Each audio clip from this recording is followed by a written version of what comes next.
밤에 안 깨고 자보는 게 소원이에요. 자다가 소변 때문에 일어나니 아무리 자도 피곤해요. 혹시 이런 고민해 보신 적 있나요? 그렇다면 이것만 하시면 됩니다.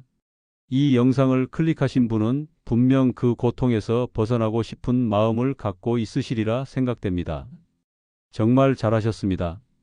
이제부터 함께 영상을 끝까지 보시면 편안한 밤을 보내실 수 있습니다. 여러분 안녕하세요.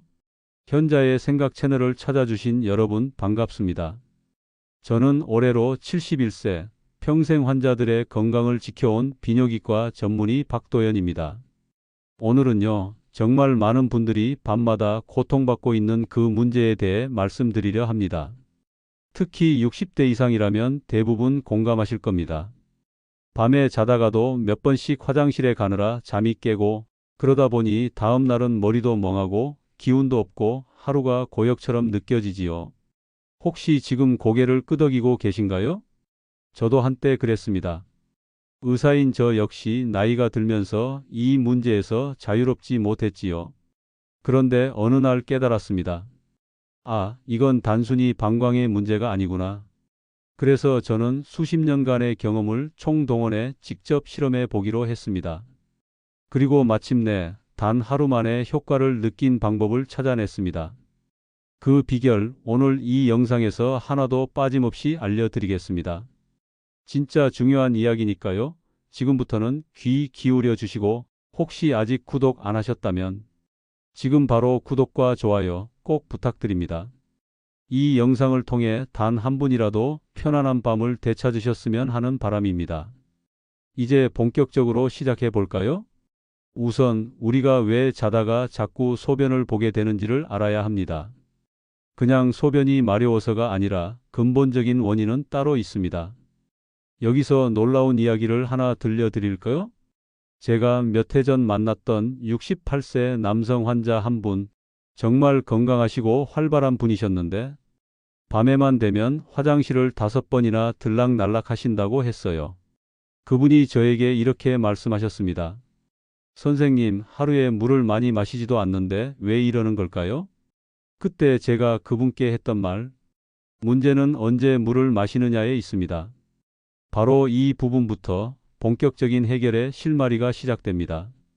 자, 그럼 먼저 밤마다 화장실을 가게 되는 진짜 이유를 말씀드리겠습니다. 사람들은 대부분 방광에 문제가 생겼거나 전립선 때문이라고 생각합니다. 물론 그런 경우도 있지요. 하지만 제가 만난 60대 이상 환자분들의 절반 이상은 단순한 생활 습관에서 비롯된 문제였습니다. 가장 흔한 원인 중 하나, 바로 저녁 시간 이후 수분 섭취입니다. 저도 한때 건강을 생각해서 자기 전에도 따뜻한 물을 한 컵 마시는 습관이 있었습니다. 그게 몸에 좋다고 믿었지요. 그런데 말입니다.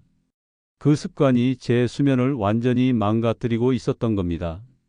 이쯤에서 아까 말씀드렸던 68세 남성 환자 이야기 계속 이어가 보겠습니다. 그분은 저녁 8시 이후에도 계속해서 물과 국, 과일 등을 드셨습니다. 특히 밤 9시에 따뜻한 유자차 한 잔은 늘 빼먹지 않으셨지요. 결과는요? 새벽 2, 3시면 어김없이 화장실에 가야 했습니다. 그래서 제가 아주 간단한 실험을 제안했습니다. 오늘부터 딱 3가지만 실천해 보세요. 저녁 8시 이후 물 섭취 금지하고 국물 있는 음식 줄이세요. 수면 직전엔 반드시 배를 따뜻하게 하고 주무세요. 결과는 놀라웠습니다. 딱 하루 실천하고 다음날 오셔서 이렇게 말씀하셨습니다. 선생님, 밤새 한 번도 안 깼어요. 이런 건 진짜 처음이에요. 그 환자분의 눈빛은 정말 생기를 되찾은 듯 했죠. 저는 속으로 생각했습니다. 그래, 사람 몸은 생각보다 단순하게 반응한다. 여러분, 지금 이 순간부터라도 저녁 수분 섭취 습관 한번 점검해 보시겠습니까? 자, 이제 조금 더 깊이 들어가 보겠습니다. 저녁에 물을 많이 마셔서 그런 거 아니에요? 맞는 말이긴 하지만 진짜 핵심은 나이입니다. 왜냐하면 우리가 나이가 들면서 자연스럽게 겪는 호르몬 변화가 밤중에 자꾸 소변을 보게 되는 또 다른 결정적 이유이기 때문이지요. 여러분, 혹시 항이뇨 호르몬이라고 들어보셨나요? 이 호르몬은 밤에 소변 생성을 억제해서 우리가 푹 잘 수 있도록 도와주는 역할을 합니다. 그런데 안타깝게도 나이가 들수록 이 호르몬의 분비량이 줄어듭니다. 그 결과 밤에도 소변이 계속 만들어지는 겁니다. 70세가 되면 30대일 때보다 항이뇨 호르몬 분비량이 절반 이하로 떨어진다는 연구 결과도 있습니다. 그러니 밤에 화장실을 여러 번 가는 건 단지 내 의지나 습관 탓이 아니었던 거죠. 몸의 기능이 바뀐 겁니다. 하지만 여러분, 너무 낙심하실 필요는 없습니다. 왜냐하면 이 호르몬의 작용을 보완하는 방법도 충분히 있기 때문입니다. 여기서 제가 만났던 두 번째 환자 이야기를 해드릴게요. 72세 여성분이셨어요.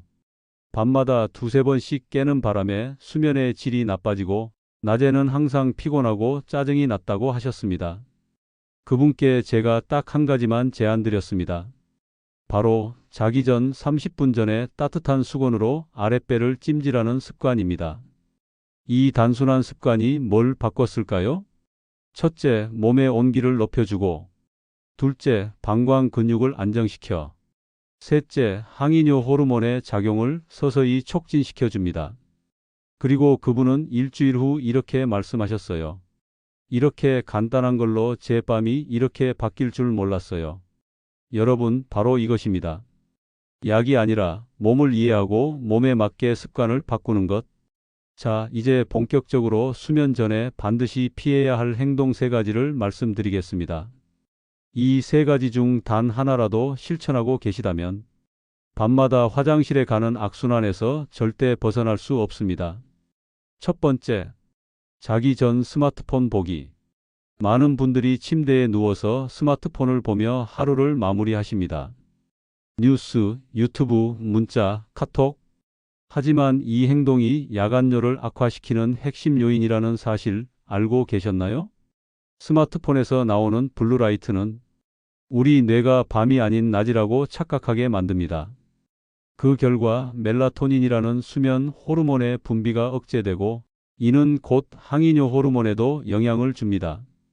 결국 깊은 잠을 못 자고 밤새 소변이 계속 만들어지는 것이죠. 두 번째, 자기 전 과일 섭취입니다. 선생님, 과일은 몸에 좋잖아요. 왜 먹으면 안 되나요? 이 질문 정말 많이 받습니다. 하지만 과일, 특히 수박, 배, 참외처럼 수분 함량이 높은 과일은 소변 생성을 급격하게 늘립니다. 게다가 과당은 방광을 자극해서 요일을 더 자주 느끼게 하죠. 세 번째, 따뜻한 물에 오래 발 담그기입니다. 이건 좀 의외라고 느끼실 수 있습니다. 사실 족욕은 긴장을 푸는데 도움이 되죠. 하지만 문제는 너무 오래 하거나 잠자기 직전에 하는 경우입니다. 체온이 상승했다가 갑자기 떨어지면 몸은 이를 조절하려고 소변을 만들어 냅니다. 결과적으로 새벽에 깰 가능성이 커지는 것이죠. 이 세 가지 다시 정리해 드릴게요. 잠자기 전 스마트폰 금지, 늦은 과일 섭취 금지, 족욕은 잠들기 1시간 전까지만. 아주 단순해 보이지만 이 원칙을 지킨 환자들의 변화는 극적이었습니다. 그동안 많은 분들이 나는 왜 이렇게 자꾸 깨는 걸까? 라고 물으셨는데요. 정말 중요한 건 왜 깨는가를 정확히 아는 것입니다. 소변이 원인이 아니라 결과일 수 있다는 사실 생각해 보셨나요? 제가 만난 환자분들 중 밤에 자주 깨는 분들에게 공통적으로 발견된 세 가지 숨은 원인이 있었습니다. 첫 번째, 혈당의 급격한 변화입니다. 특히 당뇨가 있거나 저녁 늦게 탄수화물을 많이 드시는 분들께 자주 나타납니다. 혈당이 밤새 들쭉날쭉해지면 몸은 이를 조절하려고 소변을 만들어 배출하게 됩니다. 결과적으로 밤에 자주 소변이 마렵고 깊은 잠을 못 자게 되는 것이죠. 그래서 저는 당뇨 환자분들께 잠들기 최소 3시간 전에는 어떤 음식도 드시지 말 것을 권장합니다. 두 번째, 숨겨진 수면무호흡증입니다. 나는 코 안 곤다 하시지만 실제로 검사해 보면 수면무호흡증이 있는 경우가 많습니다. 이 문제는 밤사이 자주 깨는 주범일 뿐 아니라 깊은 잠에 들어가지 못하고 수면이 얕아지기 때문에 소변을 참지 못하게 되는 상태가 됩니다. 수면무호흡증이 의심된다면 반드시 수면 클리닉에서 검사를 받아보시는 걸 추천드립니다. 세 번째, 과도한 카페인 섭취입니다. 나는 커피를 점심까지만 마셔요.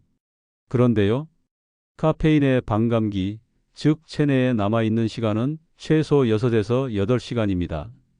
심지어 어떤 분들은 저녁 6시에 마신 커피의 효과가 새벽 2시까지도 영향을 미칩니다.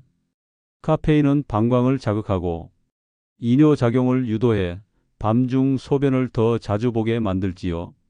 심지어 디카페인 커피조차도 일부 분들에게는 영향을 줄 수 있습니다. 여러분, 이 세 가지 중에 혹시 하나라도 해당되시나요? 혈당의 흔들림, 콧꼬리와 무호흡, 늦은 시간에 카페인.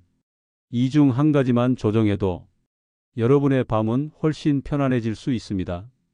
이제 여러분께 제가 70세 이후 반드시 바꾼 저녁 루틴 3단계를 소개해 드리겠습니다. 이 루틴은 하루를 마무리하는 습관이지만 밤에 일어나는 빈도는 물론 그 다음 날의 기분까지 완전히 바꿔 놓았습니다. 다시 말해, 이 루틴이 밤중 화장실 문제 해결의 결정타였습니다. 1단계. 저녁 6시 이후는 몸을 이완하는 시간으로 설정하기. 예전에는 저녁 시간대에 서류를 정리하거나 뉴스를 챙겨보며 머리를 계속 쓰곤 했습니다. 하지만 지금은 저녁 7시 이후에는 일체 업무나 정보 소비를 의도적으로 차단합니다. 대신 조용한 음악을 틀고 가벼운 스트레칭이나 호흡 명상을 합니다. 이 시간 동안 몸이 서서히 밤으로 전환되며 신경계가 진정되고 방광과 전립선 근육도 안정됩니다. 2단계. 따뜻한 족욕은 잠들기 1시간 전까지만. 족욕은 긴장을 푸는데 정말 좋은 습관입니다.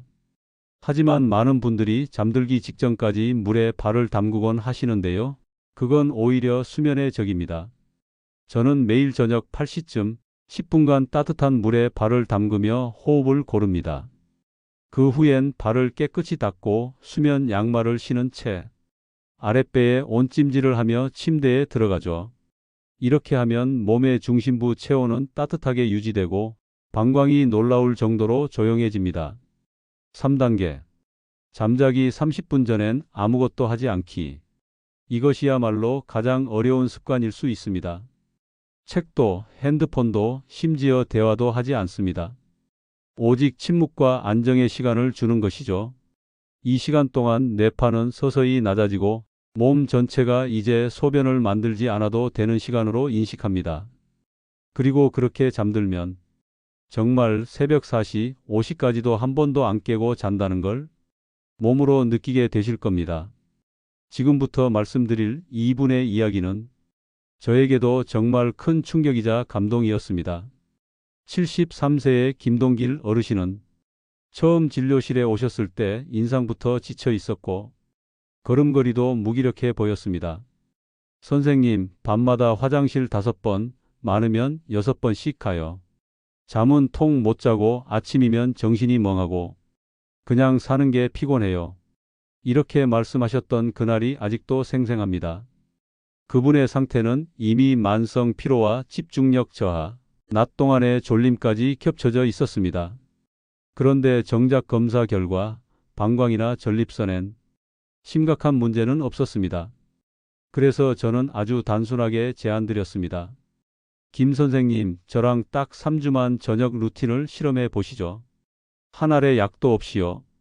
그분은 반신반의하셨지만 순순히 따라 주셨습니다. 습관을 바꾸는 일이 쉬운 건 아니었겠지만 매일 저녁 전화로 실천 여부를 체크하며 하루하루 꾸준히 실천해 나가셨지요. 그리고 3주 후 진료실 문을 열고 들어오신 순간 그분의 표정이 완전히 달라져 있었습니다. 선생님, 요즘은 한 번, 많아야 2번 정도예요. 그리고 어떤 날은 아예 안 일어나기도 했습니다. 그 말을 들으며 제가 되물었습니다. 그래서 요즘은 어떠세요? 그분은 이렇게 웃으며 말씀하셨습니다. 아침에 눈 뜨는 게 기다려져요. 여러분, 사람은 자는 시간이 달라지면 사는 삶도 바뀝니다. 그 변화는 약이 아니라 나를 이해하는 습관에서 시작됩니다. 자, 이번엔 정말 많은 분들이 궁금해하시는 주제입니다. 선생님, 뭘 먹으면 밤에 덜 일어나게 되나요? 또는 이거 먹으면 효과 있다는데 진짜예요? 라는 질문을 자주 받습니다. 그래서 오늘은 제가 직접 실천하고 환자분들도 효과를 봤던 밤중 요일을 줄이는 식단 관리 팁 3가지를 말씀드리겠습니다. 첫 번째, 저녁 식사에서 짠 음식은 반드시 피해야 합니다. 짠 음식, 즉 나트륨 함량이 높은 식단은 몸속 수분을 붙잡아 두었다가 밤에 갑자기 이뇨 반응을 일으키는 특징이 있습니다. 예를 들어 된장국, 김치찌개, 젓갈류 같은 음식은 맛은 좋지만 밤새 방광을 괴롭히는 주범이 될 수 있습니다. 저는 저녁에 가능하면 간을 약하게 하거나 소금 대신 허브나 레몬즙 등으로 맛을 내는 습관을 들였습니다. 그 결과 밤에 몸이 붓는 증상도 사라졌고 요의도 확연히 줄었습니다. 두 번째, 저녁 메뉴는 수분 적은 단백질과 복합 탄수화물 위주로 먹어야 합니다. 야채, 수프나 수박, 참외 같은 수분 많은 음식은 가능하면 낮 시간에 섭취하고 저녁은 수분이 적고 위에서 천천히 소화되는 식단이 좋습니다. 예를 들어 구운 연어, 찐 두부, 고구마나 현미밥 소량 그리고 익힌 채소로 구성된 식단은 혈당도 안정시키고 방광에도 자극을 덜 주며 밤새 조용한 배 속 환경을 유지시켜 줍니다. 세 번째, 잠들기 최소 3시간 전 모든 음식 섭취 마감하기입니다. 이건 무조건 지켜야 할 원칙입니다. 식사를 늦게 하면 위장은 밤새 일을 해야 하고 이는 체내 열을 높이며 방광 자극을 유도합니다. 소화가 늦어지면 밤중에 체온이 불규칙해지고 그로 인해 이뇨 작용이 증가하게 됩니다. 그래서 저는 저녁 식사를 6시 30분까지 마치는 걸 원칙으로 삼고 그 이후엔 물도 거의 마시지 않습니다. 이 3가지 식단 원칙을 지킨 환자들은 밤에 요의가 줄어들면서 아침 기분이 달라졌다고 말하십니다. 다음으로 실제로 식단 조정만으로 큰 변화를 경험한 69세 여성 환자의 이야기를 들려드릴게요. 지금부터 말씀드릴 분은 정말로 먹는 것 하나 바꿨을 뿐인데 삶이 달라졌다고 고백한 환자입니다. 69세 김순희 여사님. 이분은 자그마치 2년 넘게 밤마다 2~3번씩 화장실에 다녀오셨다고 합니다. 낮에는 항상 피곤하고 아침엔 부종 때문에 발이 붓고 신발 신기가 힘들 정도였지요. 그런데도 습관처럼 저녁 8시에 과일을 드시고 된장찌개와 김치로 저녁을 마무리하곤 하셨습니다. 처음에 오셨을 땐 이렇게 말씀하셨어요. 선생님, 저녁을 굶어야 잠을 잘 자는 걸까요? 그 질문을 듣고 저는 웃으며 이렇게 말씀드렸죠. 굶을 필요는 없습니다. 다만 언제 먹고 무엇을 먹느냐가 중요합니다. 그래서 저는 앞서 말씀드렸던 3가지 식단 원칙을 하나하나 적용해 드렸습니다. 저녁 6시 30분 이전에 식사 마무리. 수분 많은 음식은 낮에 몰아서 섭취. 간을 약하게 한구운 단백질 위주 식단으로 조정.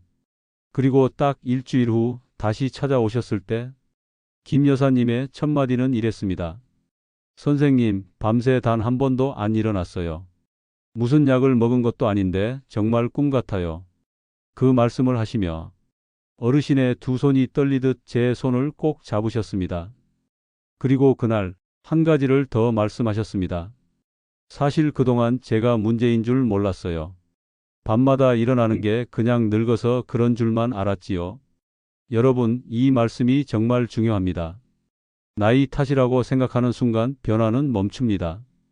하지만 습관의 틀을 조금만 바꾸면 우리 몸은 아주 기꺼이 새로운 방향으로 반응합니다.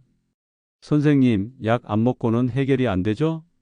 전립선 약이나 방광약 계속 먹어야 하는 건가요? 이 질문, 진료실에서 정말 수없이 듣습니다. 저는 그럴 때마다 항상 두 가지 원칙을 먼저 설명드립니다. 첫째, 약은 반드시 필요할 때만. 둘째, 생활 습관이 우선이다. 전립선 비대증이나 과민성 방광 같은 질환이 진단되었고 의학적으로 치료가 필요한 경우라면 약을 복용하는 것이 당연히 필요합니다. 하지만 문제는 많은 분들이 정확한 진단 없이 단지밤에 자주 일어난다는 이유만으로 방광약이나 이뇨제, 심지어 수면제를 처방받는다는 사실입니다. 그 결과는 어떨까요? 처음엔 조금 나아지는 듯 보이지만 곧 내성이 생기고 더 센 약을 찾게 되며 결국 몸의 자연적인 반응이 무뎌지는 부작용을 경험하게 됩니다. 제가 강조드리고 싶은 건 이겁니다. 약에 의존하는 삶이 아니라 내 몸을 다스리는 습관으로 회복해야 한다는 것. 저 역시 60대 초반까지는 가끔씩 여러 개 약을 복용한 적이 있었습니다. 하지만 그때마다 느꼈지요. 이건 임시방편일 뿐이다. 그래서 65세 이후로는 생활 루틴을 완전히 바꿨고 그 이후 단 한 번도 약 없이 밤새 편안히 자고 있습니다. 정리해 보겠습니다. 약은 정확한 진단 후 단기간 사용하는 보조 수단일 뿐, 진짜 해답은 식사, 수분 섭취, 수면 루틴 안에 있습니다. 약보다 강한 것은 내 몸에 대한 이해와 훈련된 습관입니다. 이쯤 되면 궁금하실 겁니다. 나는 지금 상태가 심각한 건가요? 생활 습관으로 조절 가능한 수준인가요? 아니면 병원 진료가 필요한가요? 그래서 오늘 제가 직접 만든 야간요 체크 자가진단표를 소개해 드리겠습니다. 아주 간단하지만 이 7가지 항목만 체크하시면 지금 자신의 상태가 어떤지 명확하게 알 수 있습니다. 야간요 체크 자가진단표. 각 항목마다 예 또는 아니오로 답해 주세요. 밤중에 소변 때문에 2번 이상 잠에서 깬다. 잠에서 깨서 화장실에 다녀오고 나면 다시 잠들기 어렵다. 저녁 7시 이후에도 물이나 국물 있는 음식을 자주 섭취한다. 자기 전 습관적으로 화장실에 다녀온다. 낮 동안 자주 졸리고 아침에 개운하지 않다. 카페인 음료를 오후 3시 이후에도 마시는 경우가 있다. 밤에 자주 소변이 마려운 것이 당연한 노화 현상이라고 여긴다. 자, 여기서 예가 3개 이상이라면 지금이 바로 생활 습관을 점검하고 바꿔야 할 시기입니다. 특히 4개 이상 해당된다면 그건 단순한 습관 문제가 아니라 몸이 비명을 보내고 있는 상태일 수 있습니다. 이 진단표는 단순한 체크리스트가 아니라 앞으로 어떤 습관부터 바꿔야 하는지 알려주는 건강 루틴의 나침반이 될 수 있습니다. 만약 예가 5개 이상이라면 생활 루틴 교정과 더불어 한 번쯤 가정의학과 또는 비뇨기과 전문의의 진료를 받아보는 것을 강력히 권해드립니다. 앞에서 말씀드린 습관들, 식단, 수분 조절도 중요하지만 마지막 열쇠는 바로 수면 자체의 질에 있습니다. 즉, 얼마나 깊은 잠에 드느냐가 야간뇨를 줄이는데 결정적인 역할을 하죠. 지금까지 밤마다 화장실에 가는 문제, 즉 야간뇨에 대해 원인과 해결법을 자세히 살펴보았지요. 그럼 이제 질문 하나 드릴게요. 야간뇨가 사라지면 우리 몸에 어떤 변화가 생길까요? 단순히 잠을 잘 잔다는 것 이상의 변화가 우리 몸과 뇌에 동시에 찾아옵니다. 자, 지금부터 야간뇨가 해결되었을 때 나타나는 긍정적인 변화 5가지 하나씩 알려드리겠습니다. 1. 아침 혈압이 안정된다. 야간뇨가 심하면 자다가 자꾸 깨고 움직이면서 혈압이 출렁이고 결과적으로 아침에 혈압이 급상승하는 경우가 많습니다. 하지만 숙면을 취하고 밤에 깨지 않으면 자율신경이 안정되고 혈압이 일정하게 유지됩니다. 특히 고혈압약을 드시는 분들에게 이건 굉장히 중요한 변화입니다. 2. 기억력과 집중력이 눈에 띄게 좋아진다. 우리 뇌는 밤에 정리와 복원을 합니다. 그런데 자꾸 깬다면 뇌는 밤새 제대로 작동하지 못하죠. 하지만 야간뇨가 줄어 깊은 잠, 즉 렘수면과 서파수면이 충분히 유지되면 기억력, 판단력, 집중력이 눈에 띄게 향상됩니다. 제가 말씀드렸던 김순희 여사님도 요즘은 책을 읽으면 내용이 더 잘 들어온다고 하셨습니다. 3. 낮에 덜 피곤하고 활동성이 증가한다. 밤에 한두 번만 깨도 낮엔 졸리고 무기력해지기 쉽습니다. 하지만 야간료가 사라지고 숙면을 취하면 낮 동안의 에너지 레벨이 완전히 달라집니다. 걷기, 말하기, 생각하기. 모든 활동이 부드럽게 이어지죠. 4. 부종이 줄고 몸이 가벼워진다. 밤새 자주 일어나면 수분 조절과 순환에 문제가 생깁니다. 그런데 숙면을 취하면 림프 순환이 원활해져 다리 붓기, 손발 저림 같은 증상도 개선됩니다. 5. 자존감과 감정 안정이 회복된다. 가장 중요한 변화는 이겁니다. 밤마다 깨고 제대로 못 자고 몸이 피곤한 상태가 반복되면 사람은 스스로를 늙었다, 약해졌다고 느끼게 됩니다. 하지만 야간료가 해결되면 그 순간부터 다시 삶을 내가 조절할 수 있다는 자신감이 생깁니다. 그리고 이 변화는 그 어떤 약보다 강력한 회복의 시작이 됩니다. 자, 여러분, 지금까지 제가 말씀드린 밤마다 화장실에 가는 고민, 야간료에 대한 이야기를 함께 해주셔서 정말 고맙습니다. 오늘 내용을 짧게 정리하자면 이렇습니다. 야간료는 단순한 노화가 아니라 바꿀 수 있는 생활 습관의 문제다. 수분 섭취 타이밍과 식단, 수면 루틴만 조정해도 하루 만에 효과가 나타날 수 있다. 아랫배 찜질, 수면 자세, 복식 호흡 같은 간단한 루틴이 놀라운 변화를 만든다. 약은 필요할 때만. 진짜 해답은 내 몸에 대한 이해와 습관 속에 있다. 습관을 바꾸면 기억력, 활력, 감정, 자존감까지 회복된다. 여러분, 이건 단순한 건강 정보가 아닙니다. 이건 여러분의 삶을 되찾는 방법입니다. 밤을 잘 자야 낮이 즐겁습니다. 밤을 잘 보내야 삶이 달라집니다. 저는 71세의 의사로서 이 루틴을 누구보다 먼저 실천했고, 이제는 여러분께 자신 있게 말할 수 있습니다. 단 하루만 바꿔보세요. 몸은 생각보다 빠르게 반응합니다. 사랑하는 여러분, 오늘 이 영상을 끝까지 함께 해주셔서 정말 감사합니다. 누군가에게는 그냥 불편한 습관일 수 있지만 누군가에게는 밤마다 찾아오는 절망과 고통일 수도 있는 게 바로 이 야간료입니다. 제가 이 주제를 고른 이유는 단 하나입니다. 저도 겪어봤고 정말 괴로웠기 때문입니다. 그리고 그 문제를 해결했을 때 삶이 얼마나 가볍고 달라졌는지를 진심으로 전해드리고 싶었습니다. 지금 이 영상을 보시는 분 중 하루만이라도 깊이 자보고 싶다고 느끼셨다면 오늘 알려드린 방법을 꼭 실천해 보세요. 결코 어렵지 않습니다.